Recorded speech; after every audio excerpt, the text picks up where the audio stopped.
Good afternoon. On behalf of Pelham Medical Center and Spartanburg Regional Healthcare System, I welcome everyone and thank you for joining us today.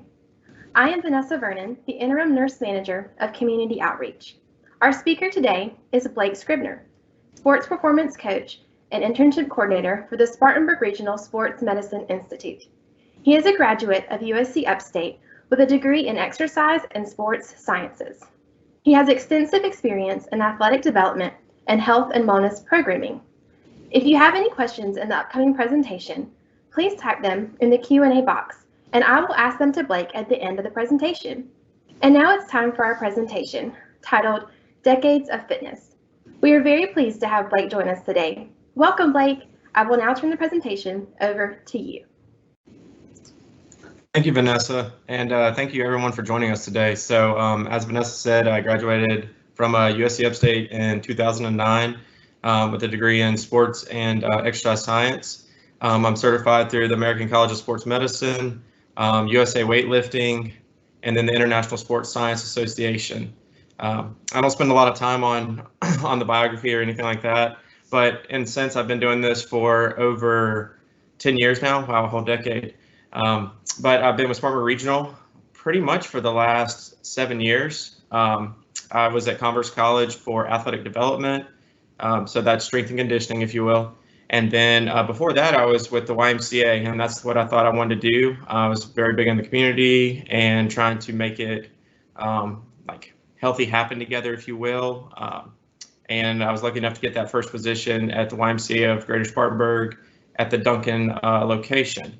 And then before that, I was just a personal trainer and wellness coach at the YMCA of Greenville. So that's kind of where I got started. So today I want to talk to you guys about decades, what you're going to go through with decades of fitness, wellness, things of that nature. And then and basically in my eyes, things to really try to achieve when you're in those age sections. So I broke it down into 4 age groups, if you will. And that's going to be your adolescent, so our youth age, 10 to 19 years old, our 20 to 39-year-olds, which is our adulthood, middle age, and then older age. And currently with our position with the Sports Performance Department with Spartanburg Regional and the Sports Medicine Institute, we train a lot of adolescent folks all the way to our older age. So these are things that I currently use every day and our team uses every day. And you'll see that reflected throughout the presentation. There are sources, obviously, for things that I've pulled in the presentation, but these are a lot of things that we use on a day-to-day basis that I think, hopefully, that you can gain knowledge on and maybe institute in your training programs. So let's jump in. So during our adolescent fitness, things that I really think that you should look into is learning to move. And if you're, older folks today watching this and you have grandkids or kids, think about these things in your children's training program with the way that sports are these days, the way that, I hate to say it, but video games are and things of that nature. So maybe take these 4 core pieces to institute what you do. So number 1 is learning to move.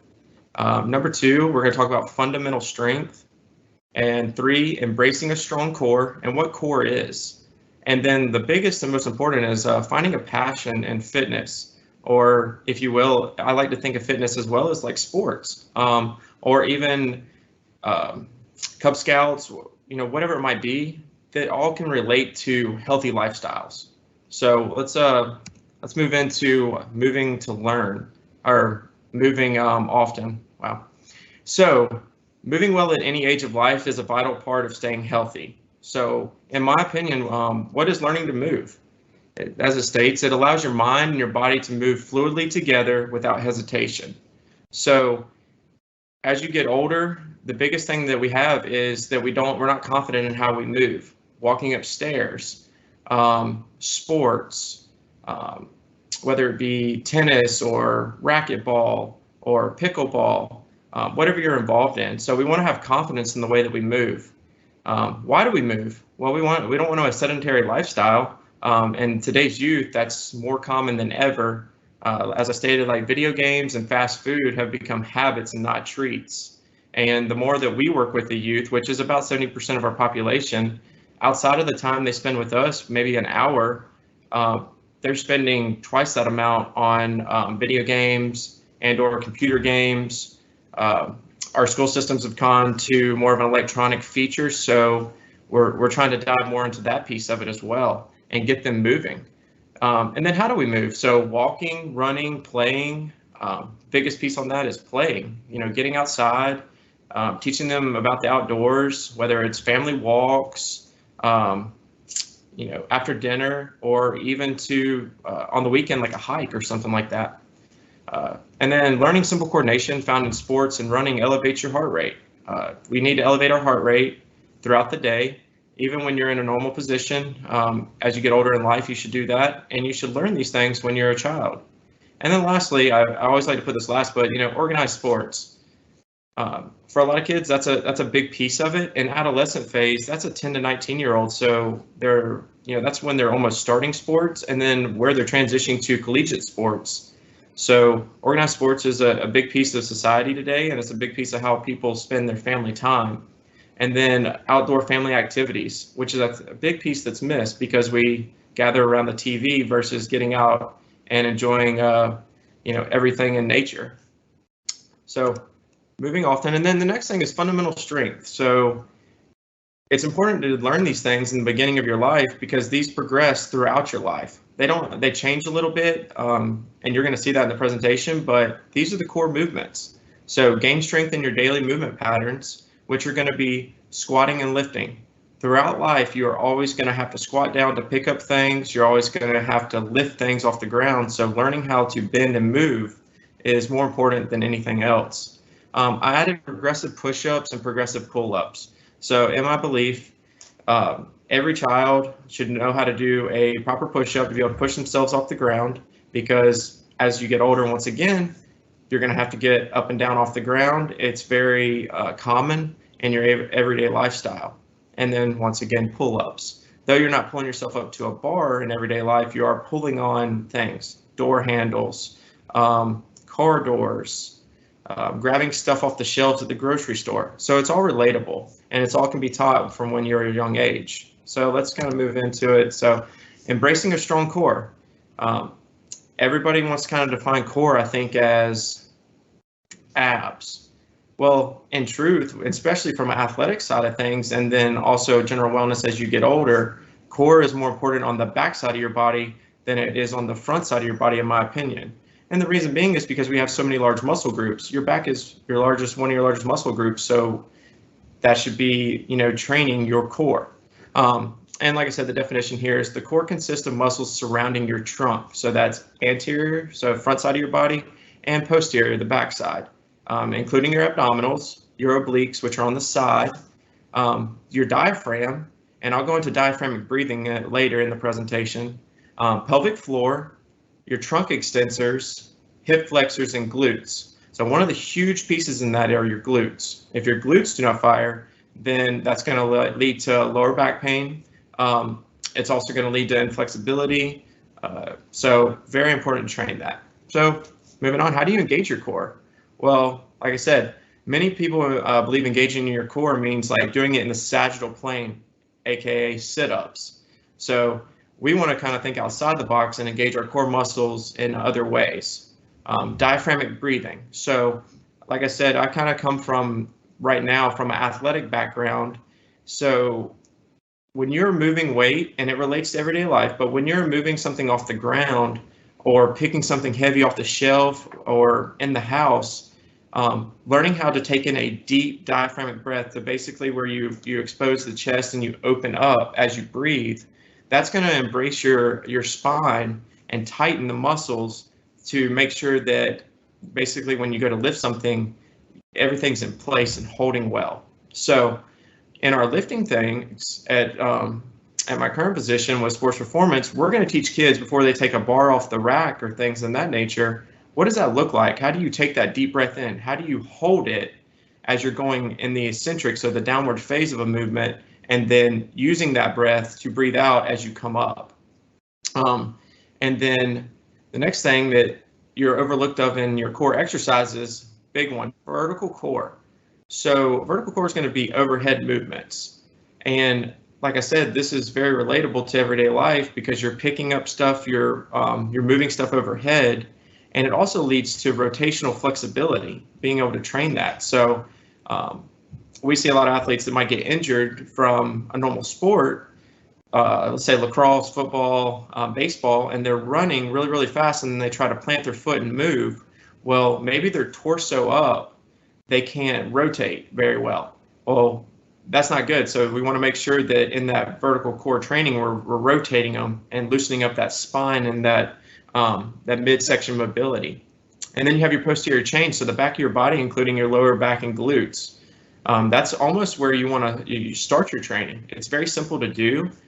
It's very simple to engage it in any kind of exercise that you do at the gym, which you'll see in a few slides. And then lastly, you have your rotational core, so being able to move around the center of your basis.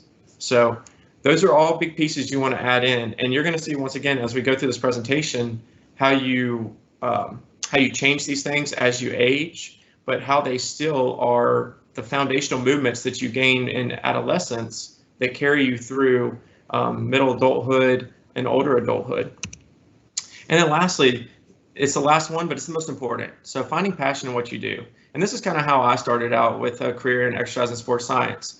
I was in high school, was overweight, was not happy, and I had to make a decision for myself to get healthy. And once you do that and you figure out what makes you happy and it doesn't mean sports, it doesn't mean going to the gym, it could be running, it can be hiking, it can be involved in groups.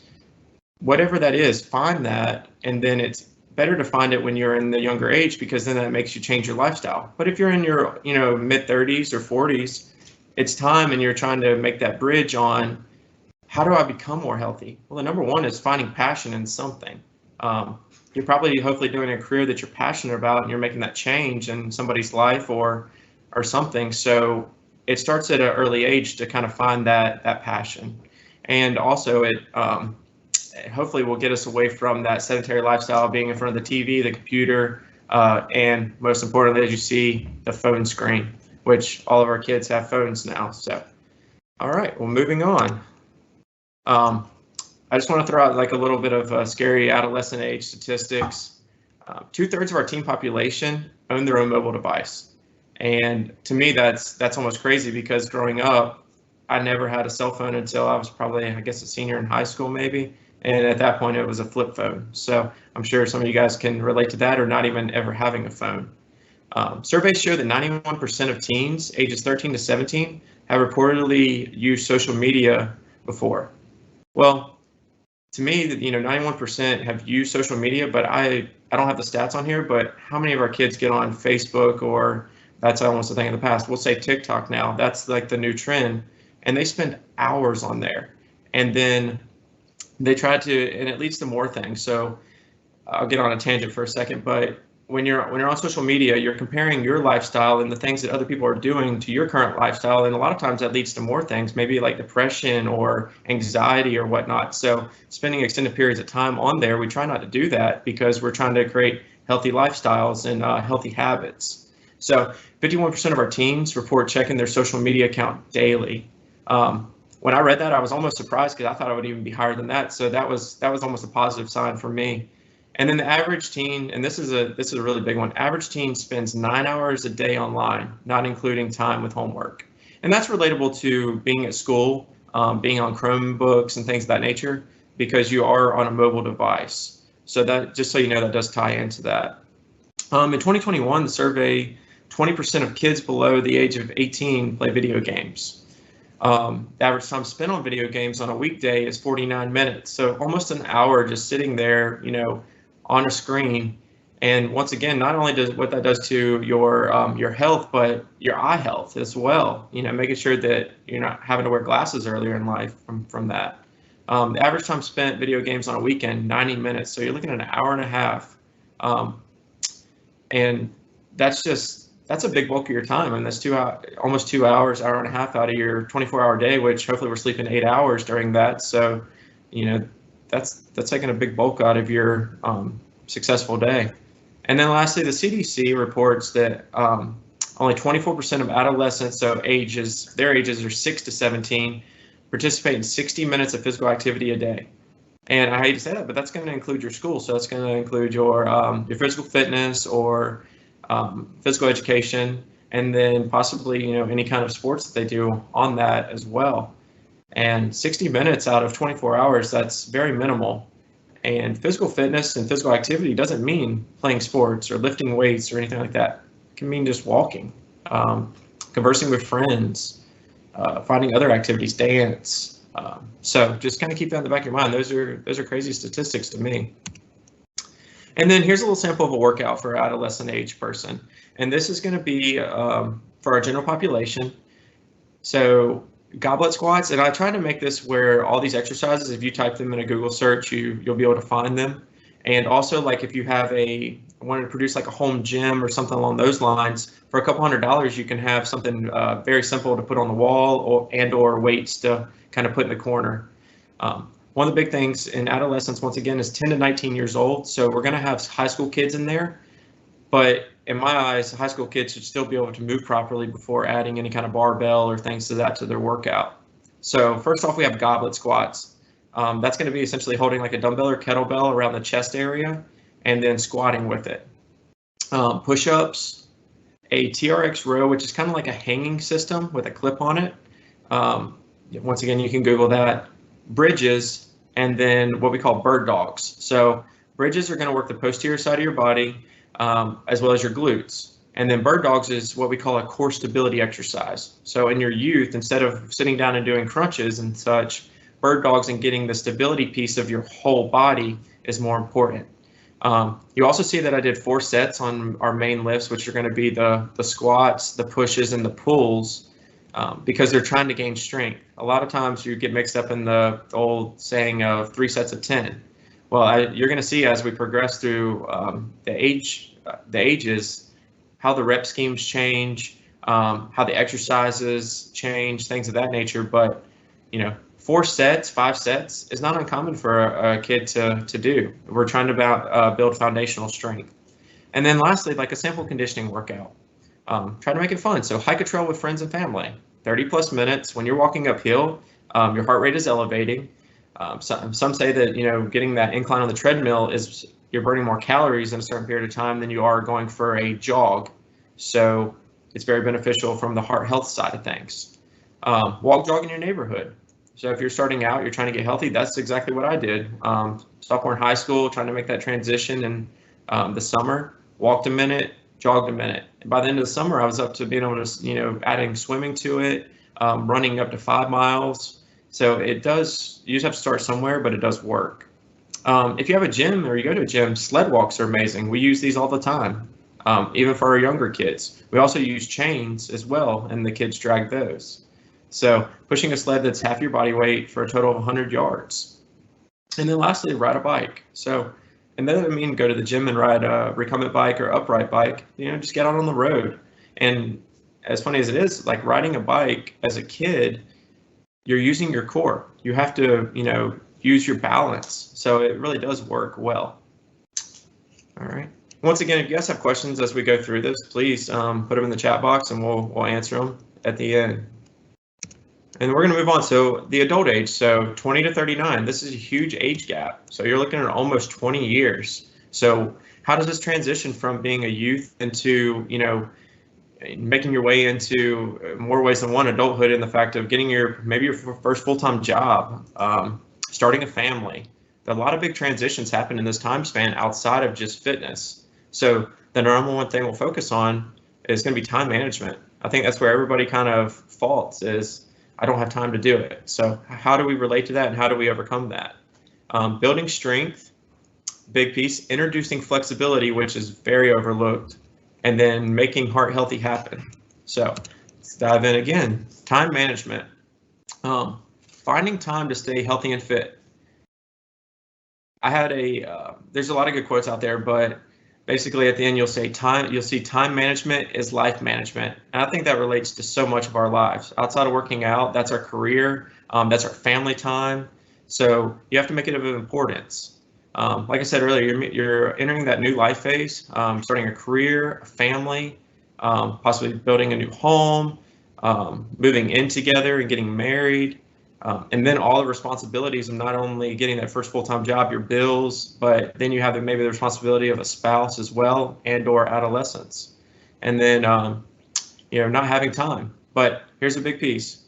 One thing about us is we're all given 24 hours, but what we choose to do with that is a true reflection of our interests and priorities. And once again, like I'm on the sports performance side, so we are working with a lot of young athletes. This is a big piece that we use because everybody can find time to do other things other than what might help them, better themselves later in life. So, and it's a good time to reflect. So asking someone, what do you do with your 24 hours? Obviously, we're going to sleep for hopefully 8-ish hours. But the other, two-thirds of it, what are your interests? What are your hobbies? What are your priorities? And that shows a direct reflection of you. So just, food for thought there. The biggest thing when you're looking at building strength in your adulthood phase is, where do you start? Well, you want to start with what you built off of in your adolescent phase. So that's going to be your 10 to 19-year-old things. Once again, you're squatting or pulling something off the ground, you're pushing, and you're pulling. So we're going to look at how to progress that. So once again, going from a body weight or a goblet squat now to moving to a barbell squat, because now you've kind of, if you will, kind of moved into your body. You've gone through all those transitions, all your growth for the most part, and now you can change up the way that you're going to strengthen your body. And then maybe changing, your push-ups to introducing a barbell or a dumbbell bench press. And once again, these are very simple movements, and you'll see them on the slides here in a bit. And then taking that TRX row, which is essentially a body weight row, and then adding weights to it, whether it be barbell or dumbbell. And then, once again, how do you progress your core? So instead of doing bird dogs, maybe we're going to progress to a plank of some sort. And then how do we intensify that? Well, we can go to a stability style plank. So just small progressions throughout. And this isn't the end all be all, but one thing I hope that you're gathering from this is don't spend your time on machines. And that's why, there's a lot of pros and such to CrossFit in our eyes, but the functionality and the movement piece of, movement-based fitness is more important than doing anything that is, if you will, machine driven. Because once you sit down on a machine, you're taking away all the core stability a lot of times. You're taking away other things that you might be able to gain by doing free weights. So just so you know, that's kind of where we're going with that. Okay. So this is kind of what I was just speaking to you guys about. You'll see that, the body weight squat is going to be your base, so the adolescent phase, and then how do you progress that to a goblet squat and then also to a barbell squat. Same thing with push-ups. You're going to go possibly a barbell bench press, and you'll see that I put that secondly before you do a dumbbell bench press because there's more core engagement, there's more stability with the dumbbells versus the barbell. And then also you have the TRX rows, progressing that to a dumbbell row. And then in this phase, a barbell row would be harder than a dumbbell row because you're actually having to bend over and hold that row position. So you're engaging more of the posterior chain of the body. So if that's weak, you need to strengthen that first. And then you have your bird dogs to planks, and then making modifications to the planks, making them more of a stability. But, stretching every day. And those can be simple. It can be 5-10 minutes. Every little bit helps. So introducing it into your daily habit, and a way to do it is, while you watch TV. I'm sure we all watch TV or Netflix or whatever it might be. So 5-10 minutes, create a little routine, which you'll see below. Just doing a toe touch to an overhead reach. And you'll see that I've done reps on here as well as holds. So that one is just literally touch your toes and then reach over your head. A standing quadruped or a quadricep stretch. Sorry. One set of 30 seconds. Just hold on with the other hand, and maintain your balance. A seated hamstring stretch. One of my favorite, and we use it on a lot of our athletes, as well as I use it on one of my clients this morning, is a incline or a seated pigeon stretch. So that's going to be a piece of, if you will, like a yoga stretch, but it's transversal to what we're doing now. A cat camel back raise. and a lying trunk 90-90 rotation. So once again, very simple routine. You can get all this done in way under 10 minutes, but as you do it more and more, you're going to notice it in your everyday life. And also when you go to the gym or go hiking or whatnot, things become easier. And you prevent injuries this way. All right, and then our last thing, so making heart healthy happen. So in my belief, you either love cardiovascular exercises or you don't. Me, I used to be a triathlete. I do not care for cardio anymore. So the way that I institute that in is going to be into my lifting routines. So small stints of cardiovascular exercise where you might do, say you do 50 mountain climbers after you've done, I don't know, say 3 or 4 sets of a bench press.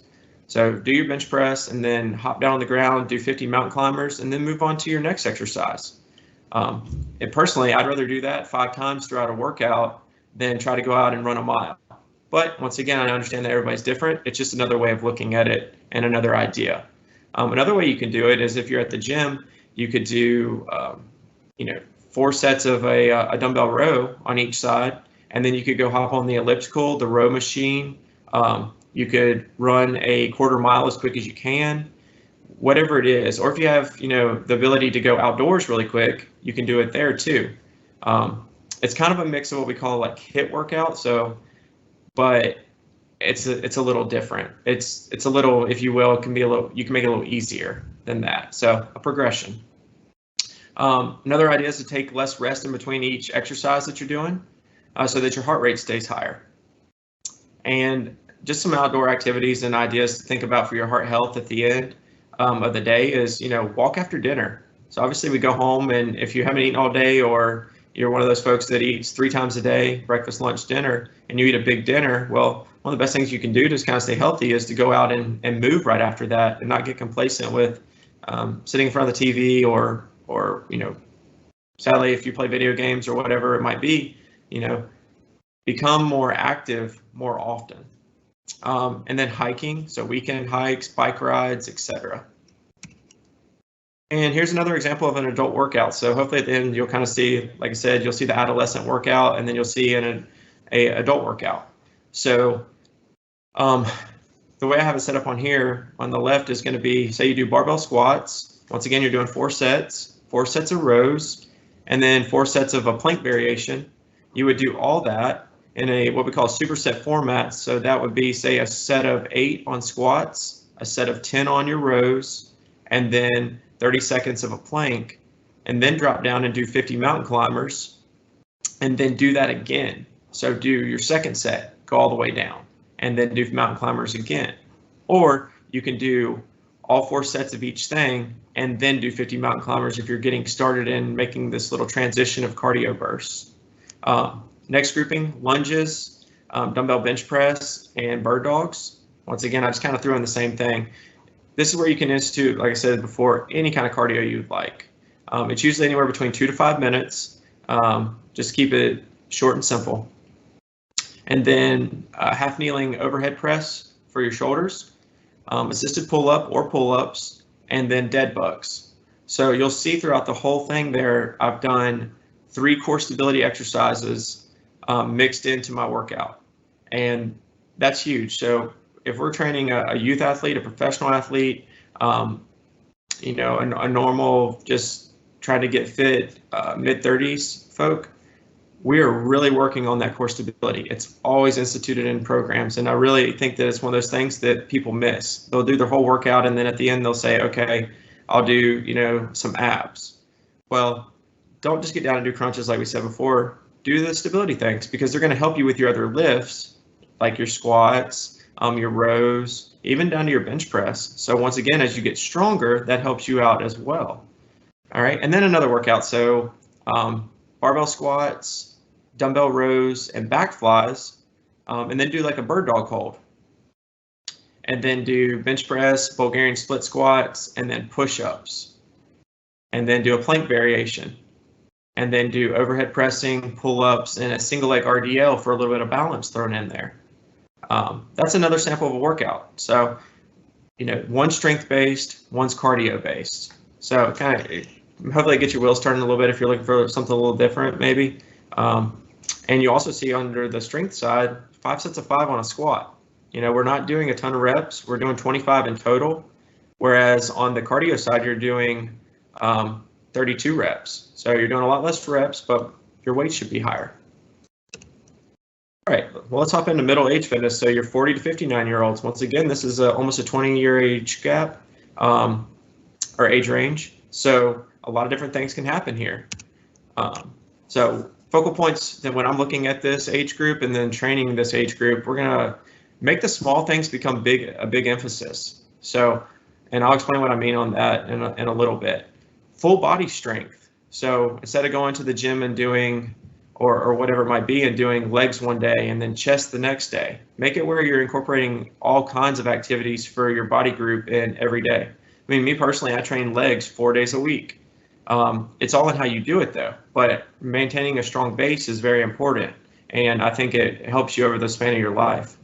The importance of balance. That's when that really comes into play. Recognize the importance of flexibility and mobility. So, as in adulthood, we're introducing flexibility, but now hopefully you're starting to see the importance of it in this phase of life. And then tips and tricks to maintain heart health. So small things become the big emphasis. Functional training. As you get older, the one thing you do not want to take away is the ability to functionally move. When we go to the store, when we're going hiking, whatever it is, that's all functionality. So the more that we can train that way when we're in the gym or where we choose to train, the better off and the more flexible we're going to be throughout our lifespan. And then, like I said, getting in and out of the car, opening lower cabinets, things that you kind of maybe take for granted, if you will, when you're 30 years old. When you hit 40 or 50, you're going to feel those transitions in your body, so they become harder and harder. So we want to be able to, bend down to get those by squatting well. Small muscle group training. So, and you'll see this when I show you the workout at the end, but your rotator cuff. 4 muscles that basically develop a cuff around the shoulder blade. You'll start to have, tightness or maybe an injury there, and maybe you didn't know you had an injury, but you could have sustained it back in your 20s, and now it's starting to come to light. Your traps. So this is the key to a good posture. The back of the neck, the shoulders, and the upper spine.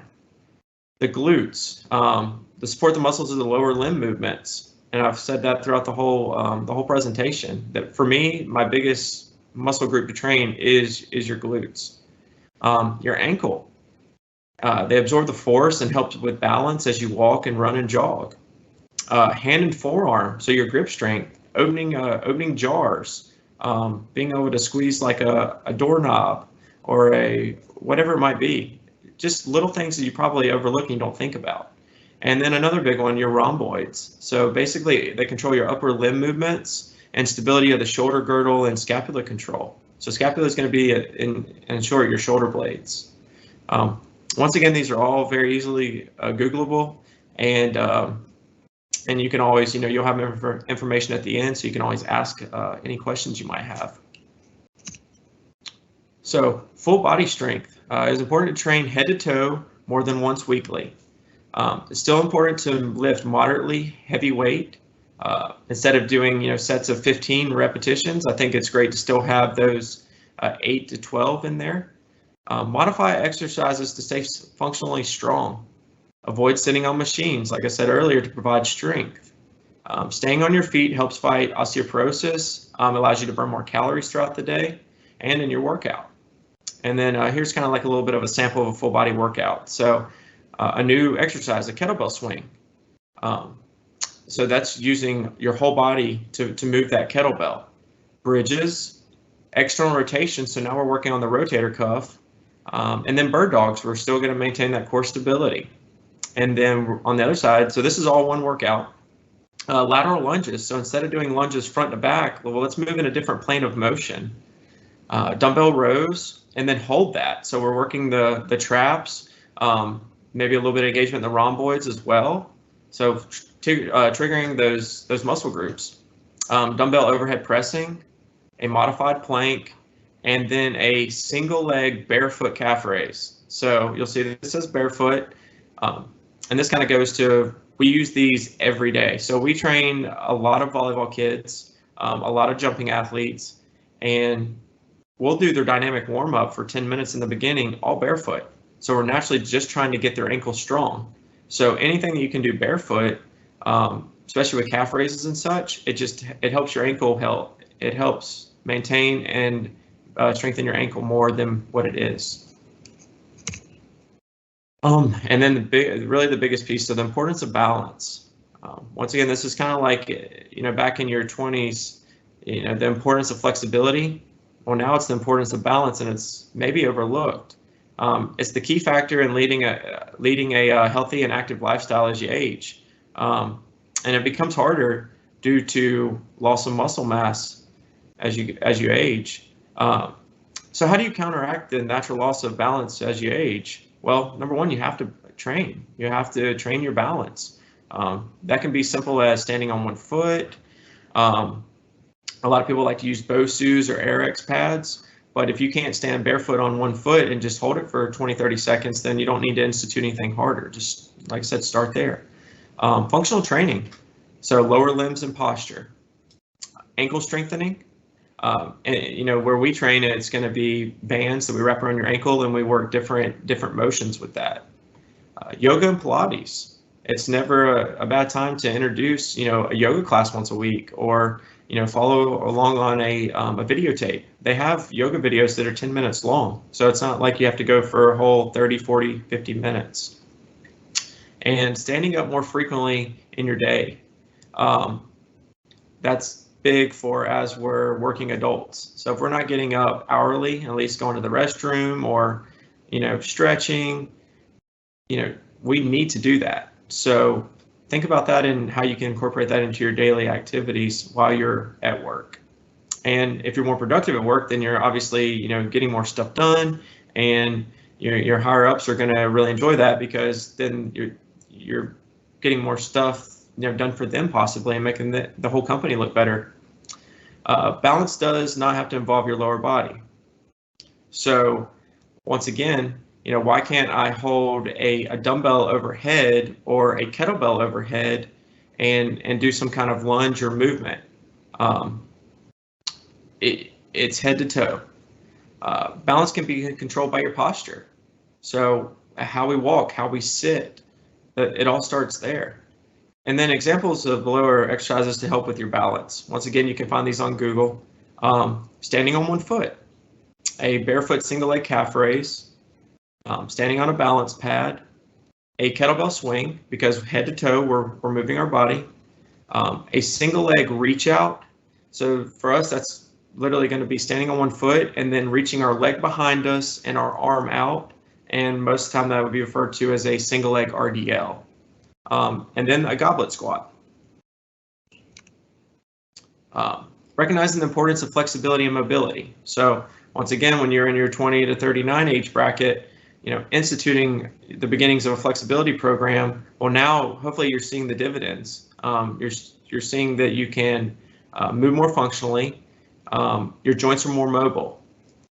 If you're focused on flexibility during your adulthood years, you begin to see the value, like I said, in your middle age years. During this phase of life, flexibility and mobility should be a part of your normal training. So every time, if you choose to go to the gym 5 days a week, if you choose to train outdoors, 5 days a week, always do something either inside your routine or at the end of your routine that requires the flexibility piece and the mobility. Don't just have something that you fit in. Balance and functional training, 2 to 3 days a week at a minimum. You'll see that I didn't put a time on there. It could be 20 minutes. It doesn't have to be an hour. So try to remember that as well. The longer you can mobilize your body, the longer you can avoid aches, pains, and reoccurring nagging injuries that you probably sustained when you were younger. And then here are some flexibility and mobility exercises. Once again, you should be able to find these all on Google. So an open book stretch, a lying prone quadricep stretch, a modified pigeon stretch. So I said modified because, maybe as you age, it's harder to get up and down off the floor. You can always put your leg up on a chair, a countertop. In our space, we use boxes. So whatever you have that's elevated, it doesn't mean that it's going to take away from the stretch. A cow face pose stretch, a half kneeling calf stretch, and then 90-90 hip switches. And then here are just some simple tips for maybe maintaining a healthy heart. So moving into your 40s and 50s, once again, brings new challenges for maintaining your heart health. It's also a great time to think outside the box on new ways to become cardiovascular healthy. And then, activities that might help you avoid shin splints. As you age, that's going to be a big piece that you run into. Some athletes have dealt with them their whole life. And then some folks never really have any issues until they hit that middle age. Low back pain, joint pain, etc. So swimming, cycling, hiking, walking on an incline at the gym, on a treadmill, and a row machine. So these have kind of come into play in the last, I would say, 8-ish years. Most gyms have them now, but they're great. And they really elevate your heart rate quickly. Move frequently at your work setting. I can't stress that enough. So long periods of sitting cause body stiffness. Body stiffness leads to aches, pains, sometimes to injuries. And then also during the workday, will allow you to meet the recommended goal step of 7,000 to 11,500 steps. And that's a wide range. So it also depends on, what else you do outside of work. But at the end of the day, if we could get to that, I would say, safely 10,000 step range, you're doing great. So keep that up. And then lastly, so this is our last bracket. So this is going to be our older age, our 60 plus. So big focus points here is staying strong, staying mobile, and biggest is engaging in activities. And I'll explain to you what I mean by that. So staying strong, though it will look a lot different than it did previously throughout your life, it's the most important time to be strong. Well, why is it? Well, it helps maintain and improve your body's balance, equilibrium, avoid dangerous falls leading to bigger injuries, maintains your bone density, you build strength and mobility, and then lastly, it allows you to maintain your independence longer and continue your daily activities. So obviously I can't speak on that, but as you age, nobody wants to have to give up, so to speak, like driving or not being able to do things on their own and have to call somebody to do those for them. So the more things that you can do to help yourself with that, the longer that you get to live that independent lifestyle. What else can the strength training help with during this phase? So reduce arthritis, diabetes, osteoporosis, health disease, obesity. And then the last one I throw on there is back pain, because if you have a bad posture, then leaning over, that's going to create more aches and pains there. Well, how often should you exercise during this phase of life? I say, strength training 2 to 3 times a week. Well, probably at this time you're close to retirement or retired, so you might have a lot more time to exercise and do strength training. And once again, I don't want you to feel like you have to be confined to the 4 walls of a gym. I have a TRX strap at home, so you can take that with you anywhere. Like if I go camping for the weekend, I can take it, hang it on a tree. If I go to a campground, I can, put it around a tree there. At the house, I can anchor it in my garage. So just thinking outside the box in the way that you continue to stay healthy. And then cardiovascular as frequently as possible, but a minimum of 2 to 3 times a week. And once again, this doesn't necessarily need to be at the gym. You can go walk in a park. You can meet with friends, even grocery shopping. I mean, you're moving around, you're going up and down the aisles, so everything is, in good health. Staying mobile. So mobility as you age is just as important as maintaining your strength. During this phase of life, you're spending a focused amount of time on a specific joint. You are not spending a focused amount of time. So you need to mobilize your whole body. And what does that look like? So you want your whole body to move as what we call one single unit. So not focusing on the ankle or the shoulder or the hip individually, but how can you coordinate it all together to make everyday tasks easier? Mobilization exercises for clients over 60 that we use on a regular basis are going to be a single leg RDL. A bird dog, which you've seen that in my programming all the way from, being adolescent. Glute bridges, incline pigeon stretch, trunk rolls or lower back stretch. And then staying mobile also means, staying on your feet frequently. So get up hourly to walk around just like you would, in your middle age, and then also in your adulthood, and then walk longer if you can. And the one thing I'll say on this about staying mobile, so think about when you're walking, most of the time you're not picking up your knee very high, so you need to do stretching to make sure that you continue to increase and mobilize those joints. Because if you're only picking your foot up 2 or 3 inches, you're not getting that flexibility in your lower limbs. Strength and mobility exercises. So functional exercises and then machine exercises. Incline planks, boxer chair squats. So literally just sitting down to a box or a chair and standing up. Glute bridges, rows, overhead pressing, push-ups if you can still do them, bird dogs, and then deadlifts from an elevated surface. So once again, in our case, we would pick up like a kettlebell or a dumbbell, but we would raise it up, 2 to 4 inches off the ground so that we can maintain a good posture while picking it up for our clients. Machines, leg press, a row, a lat pull down, overhead, chest, bicep, and then your cardio like a recumbent bike. And then I put a push-pull cardiovascular machine, and those look different in each gym, but something that you're able to move back and forth, upper body as well as lower body. And then honestly, I think this is your biggest piece for just your mental health, engaging your activities. So personally, I have a grandfather that's in his 90s.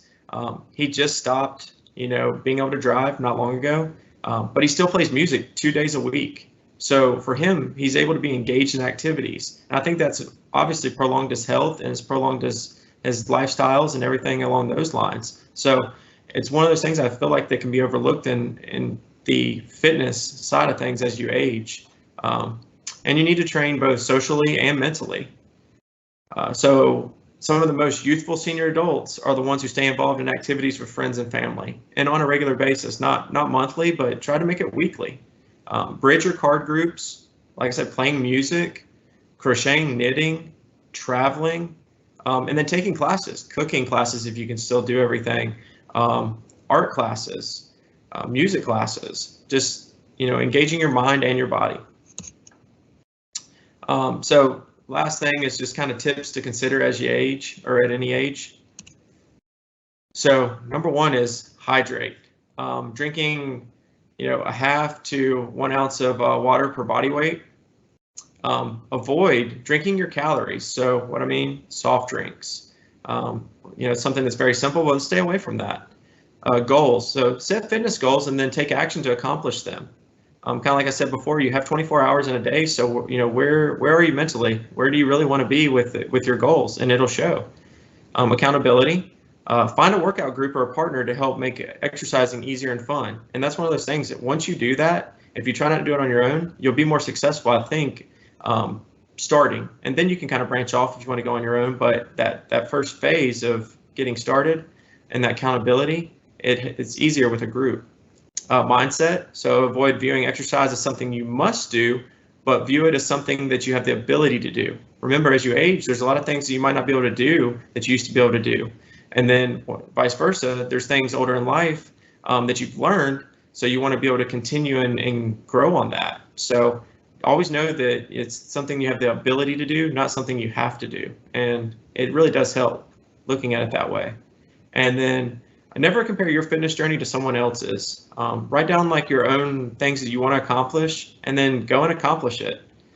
Just because say, maybe it's hiking a trail or something like that and you've never done it and you get to your mid 60s and you're scared, you're maybe thinking, maybe I can't do it.